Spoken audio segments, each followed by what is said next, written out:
तो previous class में हो गया था आपका 37 तक हो गया था क्वेश्चन। इसके बाद नेक्स्ट क्वेश्चन करते हैं।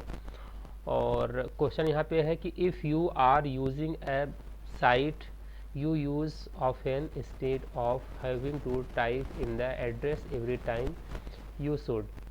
अगर आप किसी एक साइट को बार बार देखते हैं तो हर बार एड्रेस टाइप करने की बजाय आप उसे क्या कर लेना चाहिए आपको, तो कॉपी नहीं, उसको आप क्या कर लें, बुक मार्क कर लें।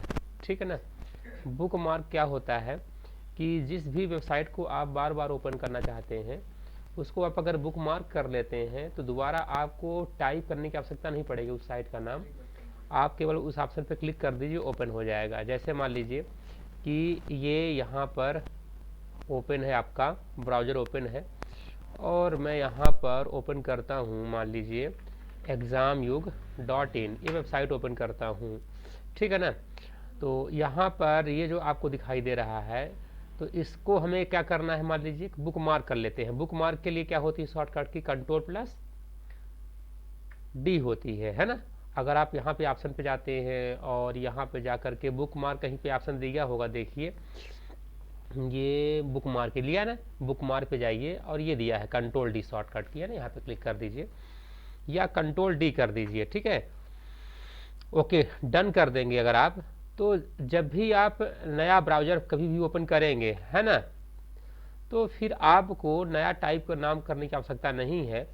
आप यहाँ पर जा करके और बुक मार्क ऑप्शन में क्लिक बस कर देंगे तो ये ओपन हो जाएगा आपका वेबसाइट। ठीक है, तो आपको बार बार सर्च करने की आवश्यकता नहीं है। तो उसे हम क्या बोलते हैं, बुक मार्क कहते हैं। अगर ऑप्शन आती किसकी, MS वर्ड की बात आती है ना। अगर MS वर्ड की बात यहाँ पर आती कि MS वर्ड में बुक मार्क क्या चीज़ होता है, तो बुक मार्क MS वर्ड में क्या होता है, अब विंडो R प्रेस करिए और यहाँ पे जाते हैं बिन वर्ड पे जाइएगा। बिन वर्ड पे जाने के बाद आपको यहाँ पर कुछ कंटेंट लिख देना है। ठीक है, कोई भी पैराग्राफ रहे यहाँ पर, तो सपोज करिए कि हमने यहाँ पे पैराग्राफ कुछ ले लिया 3-4 पेज का। ठीक है, चलिए ये हमने पैराग्राफ यहाँ पे ले लिया। फिर आपको ये बोला गया कि ऐसा करिए कि इस वाले लाइन को बोल्ड इटैलिक अंडरलाइन करना है, आपको फॉर्मेटिंग करना है इसकी। तो अगर आप इसे चिन्हित करना चाहते हैं कि दोबारा हमें उस ऑप्शन पे जाना है जिसको हमने सेलेक्ट किया था, है ना, तो उसको आप बुक कर लेंगे, असाइन कर लें, चिन्हित कर लें, किसी भी स्पेसिफिक पॉइंट को चिन्हित कर लेना बुक मार्क कहलाता है। तो यहाँ पर हम इसको क्या करेंगे कि किसी भी कंटेंट को हम ऐसे कर लेंगे, सेलेक्ट कर लेते हैं और कहाँ पे जाते हैं, इंसर्ट टैब के लिंक्स ग्रुप के अंदर ये बुक मार्क यहाँ पर दिया है, क्लिक कर दीजिए। हालांकि बुक मार्क ओपन करने के लिए शॉर्टकट की Ctrl+Shift+F5 होती है। ठीक है, क्या होती है, Ctrl+Shift+F5 होती है। तो यहाँ पर बुक मार्क का नाम दे दीजिए आप। ठीक है, यहाँ पे हमने बुक मार्क का नाम डाल दीजिए आप।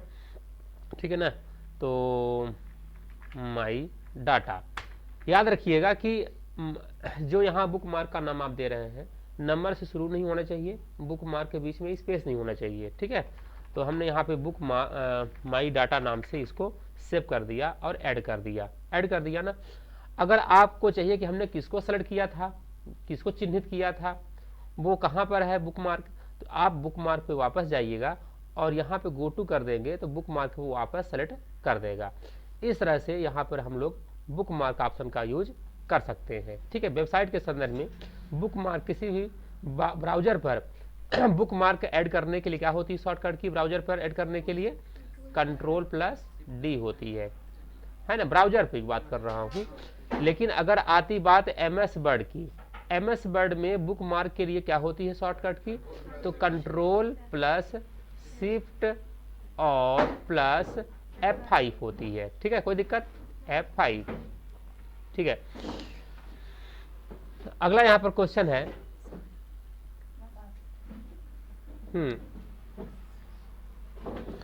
अच्छा, the ... shows all the websites and pages that you have visited over a period of time। ठीक है, तो यहाँ पर ऑप्शन क्या होगा, स्टेटस बार, टास्क बार या फिर टूल बार या हिस्ट्री लिस्ट। मतलब आपके द्वारा एक समय अवधि में देखे गए सभी वेबसाइट एवं वेब दिखाती है। मतलब कि आप अगर ब्राउज़र पर किसी भी वेबसाइट को ओपन करेंगे और आपने वेबसाइट ब्राउज़र पर कौन कौन से वेबसाइट ओपन किया है तो इसकी लिस्ट देखना हो ना, तो आप कहाँ जाएंगे? हिस्ट्री लिस्ट में जाएंगे। ठीक है, मतलब कि आपने क्या क्या ओपन किया है ब्राउज़र पे देखना हो, इसके लिए हम कहाँ जाएंगे? हिस्ट्री लिस्ट में जाएंगे। तो वो पूरा समय अवधि के साथ, पूरा डेट वाइज, टाइम वाइज पूरा दिखाई दे देगा, है ना। यहाँ पर जाइएगा और ब्राउज़र ओपन कर लेते हैं। आपको हम यहाँ पे प्रैक्टिकली दिखाते हैं। यहाँ पर जाइए, क्रोम पर जाइएगा और ये यहाँ पर ब्राउज़र पे हम गए और यहाँ पर दिया होगा ऑप्शन, क्लिक करिएगा। यहाँ पर ऑप्शन दिया गया है, यहाँ पे हिस्ट्री दिया गया है, यहाँ पे आप क्लिक कर देंगे और जैसे हिस्ट्री पे आप क्लिक करेंगे तो आपने यहाँ पर क्या क्या ओपन किया है, यहाँ पर देखिए पूरी लिस्ट, पूरा डेट के अनुसार पूरी चीज़ें यहाँ पर दिखाई दे रही हैं। पूरी लिस्ट हिस्ट्री दिखाई दे रही है कि आपके द्वारा क्या क्या सर्च किया गया है, पूरी चीज़ें यहाँ पे आ जाती हैं और डेट बाई डेट आती हैं। ठीक है ना। अगर आप चाहते हैं कि इनको हटाना चाहते हैं हिस्ट्री से, तो इसको सेलेक्ट करके हम इसे सभी को क्या कर सकते हैं? रिमूव कर सकते हैं। तो यहाँ पर हिस्ट्री देखने के लिए जो शॉर्टकट की होती है, क्या होती है? Ctrl+H होती है। तो हिस्ट्री लिस्ट देखने के किस काम में आता है? जो ब्राउज़र होते हैं, ब्राउज़र पे आपने क्या सर्च किया है, पूरे कंटेंट वहाँ पर आपको दिखाई दे देंगे। ठीक है, चलिए अगला क्वेश्चन देखते हैं हम लोग। In the URL scheme is followed by, URL के स्कीम आगे बढ़ती है, किसके साथ बढ़ती है? क्या लगाते हैं? हाँ, URL का फुल फॉर्म क्या होता है? URL का फुल फॉर्म होता है यूनिफॉर्म रिसोर्स लोकेटर होता है। ठीक है, ये और किसी भी वेबसाइट में इस तरह से लिखते हैं HTTPS और स्लैश और www.examyug.in। ठीक है, ये पूरा क्या हो गया? एड्रेस हो गया, पूरा ये वेबसाइट का पूरा एड्रेस हो गया, जिसमें से फर्स्ट पार्ट क्या होता है? HTTPS यानी प्रोटोकॉल होता है, हाइपर टेक्स्ट ट्रांसफर प्रोटोकॉल होता है। तो ये बोल रहा है कि URL में कौन सा स्कीम यूज करते हैं, तो ये वाला स्कीम यूज करते हैं, ये डबल कॉलन बोलते हैं और ये डबल बैक स्लैश यूज करते हैं। ठीक है, तो यहाँ पर इस क्वेश्चन के अकॉर्डिंग राइट आंसर क्या हो जाएगा? ये वाला हो जाएगा। ठीक है, ये फॉरवर्ड स्लैश यूज करते हैं, है ना, इसे ये कॉलन और फॉरवर्ड स्लैश ये वाला ऑप्शन है। ठीक है, राइट आंसर ये हो जाएगा। अगला क्वेश्चन है, ये चीजें प्रीवियस क्लास में हमने सीखा था, प्रोटोकॉल के बारे में जानकारी लिया था कि कौन कौन से प्रोटोकॉल होते हैं, किस प्रोटोकॉल का काम क्या होता है, और प्रोटोकॉल के फुल फॉर्म भी हम लोगों ने देखा था। ठीक है ना, ये चीजें। तो यहाँ पर dot is the incoming email server, एक इनकमिंग मेल सर्वर है। कौन सा है? Incoming mail server. यहाँ पे सभी जितने दिए हैं सभी क्या हैं? प्रोटोकॉल है। और कौन से प्रोटोकॉल का काम क्या होता है, ये प्रीवियस क्लास में बताया गया था। बताइए इस क्वेश्चन के अकॉर्डिंग राइट आंसर क्या हो जाएगा?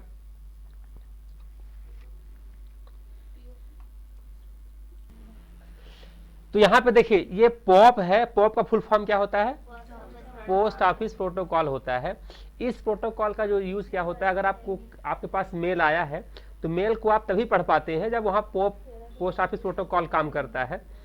तो यह कह सकते हैं कि आए हुए मेल को पढ़ने के लिए पॉप का यूज करते हैं। तो इसका फुल फॉर्म होता है पोस्ट ऑफिस प्रोटोकॉल। इसका यूज क्या होता है? ईमेल प्राप्त करने के लिए उपयोग किया जाता है। पॉप का उपयोग सर्वर से ईमेल डाउनलोड करके लोकल सिस्टम जैसे कंप्यूटर या मोबाइल में स्टोर करने के लिए होता है। वही बताया ना कि जैसे मेल आपके पास आता है तो आपके मोबाइल में या सिस्टम में स्टोर कर लेते हैं आप, क्योंकि वो पॉप प्रोटोकॉल काम करता है। What is protocol? प्रोटोकॉल क्या है? सेट ऑफ रूल्स, है ना। और ये जब ईमेल एक बार डाउनलोड हो जाती है तो वह सर्वर से डिलीट हो जाती है। यह पॉप का व्यवहार सामान्य व्यवहार है। उदाहरण आउटलिंक, थंडरबर्ड और ईमेल क्लाइंट्स। अगला यहाँ पे कुछ और प्रोटोकॉल है जैसे कि SMTP। तो इसका यूज क्या होता है? SMTP का फुल फॉर्म होता है सिंपल मेल ट्रांसफर प्रोटोकॉल। इसका काम क्या होता है? मैसेज सेंड करने के लिए इसका काम होता है, और ईमेल भेजने और फॉरवर्ड करने के लिए इस प्रोटोकॉल का यूज करते हैं। और SMTP simple mail transfer protocol server यह सुनिश्चित करता है कि ईमेल सही डिवाइस या ईमेल सर्वर तक पहुंचे, है ना। अगला क्या है यहाँ पे, जैसे एग्जांपल कि जब आप जीमेल से कोई मेल भेजते हैं ना, तो SMTP का यूज किया जाता है। तो यहाँ पे दो महत्वपूर्ण, ये अक्सर एग्जाम पूछता है, SMTP फुल फॉर्म, पोप का फुल फॉर्म, इसका यूज पूछता है। तो ये जो पॉइंट यहाँ पे लिखे हैं आप इनको नोट डाउन चाहे तो कर लें, चाहे तो इसका आप फोटो ले लो, जैसा भी हो। ये नोट्स आप बनाते जाओ, पढ़ते जाओ, नोट्स बनाते जाओ आप, ठीक है। अगला यहाँ पर है SMIP, इसका फुल फॉर्म क्या होता है? Simple mail interface protocol. SMIP full form simple mail interface protocol. और SMIP का उपयोग क्या होता है? तो इसका उपयोग ईमेल सर्वर और अन्य मेल हैंडलिंग प्रोटोकॉल के बीच इंटरफेस प्रदान करने के लिए, यानी कि एक ईमेल और दूसरे ईमेल के मध्य इंटरफेस प्रोवाइड करने के लिए होता है। यह सिंपल मेल ट्रांसफर प्रोटोकॉल एवं अन्य ईमेल प्रोटोकॉल के साथ मिलकर काम करता है, यह अकेले काम नहीं करता, है ना। यह अपेक्षाकृत कम प्रचलित प्रोटोकॉल है, यह SMTP की तुलना में कम प्रचलित है ये प्रोटोकॉल। अगला प्रोटोकॉल कौन सा है? Pop point two point protocol या PPP प्रोटोकॉल, इसका फुल फॉर्म होता है पॉइंट टू पॉइंट प्रोटोकॉल, ठीक है। इनका यूज क्या होता है PPP प्रोटोकॉल का? तो यह प्रोटोकॉल दो नेटवर्क डिवाइस जैसे कि कंप्यूटर हो गया और राउटर हो गया, ठीक है ना, तो बीच डाटा ट्रांसफर के लिए इसका यूज किया जाता है, ठीक है। इंटरनेट पर डायलअप और ब्रॉडबैंड कनेक्शन स्थापित करने के लिए उपयोगी होता है, जैसे कि नेटवर्किंग और कम्युनिकेशन में इसका पॉइंट टू पॉइंट प्रोटोकॉल का यूज करते हैं। कंप्यूटर और राउटर के बीच ट्रांसमिशन के लिए, डाटा ट्रांसमिशन के लिए यूज करते हैं। तो point two point protocol use कहाँ होता है? राउटर और अन्य जो कंप्यूटर लगे होते हैं उनमें डाटा ट्रांसफर करने के लिए PPP point two point protocol का यूज करते हैं, ठीक है। अगला क्वेश्चन, अच्छा यहाँ पे इनकमिंग मेल सर्वर कौन सा है, कौन सा प्रोटोकॉल यूज करते हैं? मैं आने के लिए, मेल रिसीव करने के लिए कौन सा प्रोटोकॉल होता है बताइए? पॉप। और मेल भेजने के लिए SMTP। और SMTP और SMIP दोनों में से कम प्रचलित कौन सा है? SMIP। और PPP प्रोटोकॉल का यूज कहाँ कहाँ होता है? हाँ, कंप्यूटर और राउटर के बीच डाटा ट्रांसफर करने के लिए यूज होता है, ठीक है, याद रखिएगा। अच्छा, हमने इसके बताया था पोर्ट नंबर बताया था, किसके पोर्ट नंबर कौन कौन से होते हैं। तो अगर प्रोटोकॉल की बात की जाए तो पॉप का प्रोटोकॉल कितना होता है? POP 3। ये POP 3 यानी संस्करण है, 3 वर्जन है ना। तो POP 3 का पोर्ट नंबर होता है 110 होता है। और SSL का फुल फॉर्म क्या होता है? सिक्योर सॉकेट लेयर, है ना। और इसके साथ कौन सा प्रोटोकॉल होता है POP 3 के साथ? 995। अच्छा, यहाँ पर simple mail transfer protocol port number कितना होता है? इनका पोर्ट नंबर मैं बताया ना, इंपॉर्टेंट पोर्ट नंबर। तो बिना इंक्रिप्शन के 25, और अगर सिक्योर सॉकेट लेयर लगा हुआ है ना, तो 465। और अगला है स्टार TLTS के साथ पोर्ट नंबर 587। और IMAP का फुल फॉर्म क्या होता है? Internet messaging access protocol. तो इसका जो पोर्ट नंबर होता है 143 होता है, और SSL के साथ 993 होता है। मेन याद रखिएगा। और यहाँ पर इसमें PPP में कोई पोर्ट नंबर नहीं होता है, ठीक है। चलिए ठीक है, नेक्स्ट क्वेश्चन की ओर चलते हैं।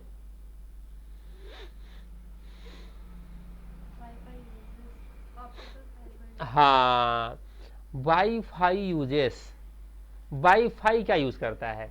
जो हम लोग वाईफाई यूज करते हैं ना, तो वो यूज करता है रेडियो वेव्स यूज करता है, ठीक है। आपका वाईफाई हो गया, ब्लूटूथ हो गया, ये सभी क्या यूज करते हैं? रेडियो वेव्स का यूज करते हैं। तो देखिए, रेडियो वेव्स कौन कौन से यूज करते हैं टेक्नोलॉजी? आपका वाईफाई फुल फॉर्म क्या होता है? वायरलेस फिडेलिटी होता है। और अगला कौन यूज करता है? तो अदर टेक्नोलॉजी कौन कौन से हैं? जैसे कि सेलुलर नेटवर्क जो होते हैं, है ना, और ग्लोबल सिस्टम फॉर मोबाइल और ब्लूटूथ और जिगबी, NFC, है ना, नियर फील्ड कम्युनिकेशन और सैटेलाइट होते हैं जो, और इसके बाद वॉकी टॉकी, ये जो सभी टेक्नोलॉजी हैं तो क्या यूज़ करते हैं, रेडियो वेव्स का यूज़ करते हैं। ठीक है, वॉकी टॉकी। हाँ, the process of trading goods over the internet is known as, मतलब कि इंटरनेट पर उत्पादों का व्यापार करने की प्रक्रिया को क्या कहते हैं, तो ई सेलिंग कहते हैं या ई बाइंग कहते हैं या फाइनेंस कहते हैं या ई कॉमर्स कहते हैं। तो राइट आंसर क्या हो जाएगा इसका, ई कॉमर्स। ठीक है, और इलेक्ट्रॉनिक कॉमर्स होता है ई कॉमर्स। ठीक है, ई फॉर इलेक्ट्रॉनिक कॉमर्स, और इलेक्ट्रॉनिक कॉमर्स यानी ई कॉमर्स के कई प्रकार होते हैं। तो देखिए यहाँ पर जो ई कॉमर्स के प्रकार होते हैं, तो फर्स्ट प्रकार यहाँ पर है, हाँ, बिजनेस B2B, मतलब business to business e commerce होता है। ये बिजनेस टू बिजनेस क्या होता है कि यह व्यापारिक मॉडल उन कंपनियों के बीच होता है जो अपने उत्पाद या सेवाओं को अन्य व्यवसायों को बेचती है, यानी कि एक कंपनी अपने प्रोडक्ट को, अपने माल को दूसरे कंपनी को अगर बेचती है, ठीक है, अगर तो क्या बोलेंगे वहाँ पर, उसको हम B2B बिजनेस कहेंगे। ठीक है, इसमें मुख्य पॉइंट यह है कि उत्पाद या सेवाएं कंपनियों के बीच आदान प्रदान की जाती हैं, एक कंपनी टू दूसरे कंपनी में। ठीक है, बड़ी मात्रा में खरीदारी होती है, जब कंपनी आपस में सामान खरीदने की बड़ी मात्रा में, मतलब कि बल्क में खरीदती हैं, जैसे कि अलीबाबा और इंडिया मार्ट। ठीक है, तो ये आपस में अगर क्या कर रही हैं, आदान प्रदान कर रही हैं, ट्रांजैक्शन कर रही हैं वस्तुओं का, तो क्या कहलाएगा, ये B2B कहलाएगा। ठीक है, लेकिन अगर कोई भी कंपनी सीधे किसी कस्टमर से डायरेक्ट कनेक्ट होकर के अगर बिजनेस का व्यापार कर रही हैं, बिजनेस कर रही हैं, तो वो B2C कहलाएगा। B2C का फुल फॉर्म होता है बिजनेस टू कंज्यूमर होता है, और यह मॉडल कंपनियों और अंतिम उपयोगकर्ता के बीच होता है। अंतिम उपयोगकर्ता मतलब क्या, कि डायरेक्ट कस्टमर, बीच में कोई न रहे, सीधे कंपनी और कंपनी सीधे कस्टमर के पास सामान जाए, बीच में कोई बिलोचिया न रहे, है ना। हाँ, ठीक है, कोई भी दलाल बीच में न रहे, कोई भी थर्ड पार्टी न रहे, डायरेक्ट बिजनेस टू कस्टमर। अच्छा, तो यहां पर यह मॉडल कंपनी और अंतिम उपयोगकर्ता यानी एंड यूजर के बीच होता है, और सीधे ग्राहक सीधे उत्पाद खरीदते हैं डायरेक्ट कंपनी से, और इसमें ऑनलाइन शॉपिंग पोर्टल शामिल होते हैं। ठीक है, जैसे कि फ्लिपकार्ट और अमेजन। अगर आप अमेजन पे या फ्लिपकार्ट पे कोई भी सामान परचेज करते हैं तो कंपनी सीधे आपके पास आता है। ठीक है, बीच में कोई भी यहाँ पर ट्रांजैक्शन नहीं करता। ठीक है, कंपनी और यूजर के मध्य यहाँ पर ट्रांजैक्शंस होते हैं। ठीक है, अगला क्या है, C2C। C2C मतलब क्या होता है, हाँ, कंज्यूमर टू कंज्यूमर। ठीक है, तो यह मॉडल उपभोक्ताओं को एक दूसरे के साथ लेन देन की सुविधा देता है। जैसे कि OLX पे क्या होता है, अगर कोई आपको सामान लेना हो ना, तो सेकंड हैंड सामान अगर आपको कोई लेना है, मान लीजिए कोई फर्नीचर वगैरह लेना है या फिर कोई और चीज़ों को लेना है ना, तो आप OLX पे जाइए और वहाँ पे सर्च करिए, तो कोई यूजर जो अपना सामान बेचना चाहता है यूजर, वो OLX में डाल देगा, और सेकंड यूजर को अगर किसी को चाहिए तो वो उसको परचेज कर लेता है। जैसे मान लीजिए ये हमारे पास ये कंप्यूटर है, हम इसे बेचना चाहते हैं, तो OLX पे हम इसकी डिटेल डाल देंगे। ठीक है, तो कोई दूसरा यूजर उसको परचेज कर लेगा, तो यानी कि एक यूजर का ट्रांजैक्शन दूसरे यूजर के साथ हो पा रहा है। तो इस प्रकार कौन सा कंज्यूमर क्या कहलाएगा, ये C2C कहलाएगा, कंज्यूमर टू कंज्यूमर या कस्टमर टू कस्टमर कहलाएगा, है ना, यह बिजनेस मॉडल। इसका मुख्य पॉइंट यह है कि उपयोगकर्ता अपने सामान या सेवा बेचते हैं, प्लेटफॉर्म के माध्यम से लेन देन होता है, जैसे कि इसका OLX क्यूकर। ठीक है, ये चीजें तो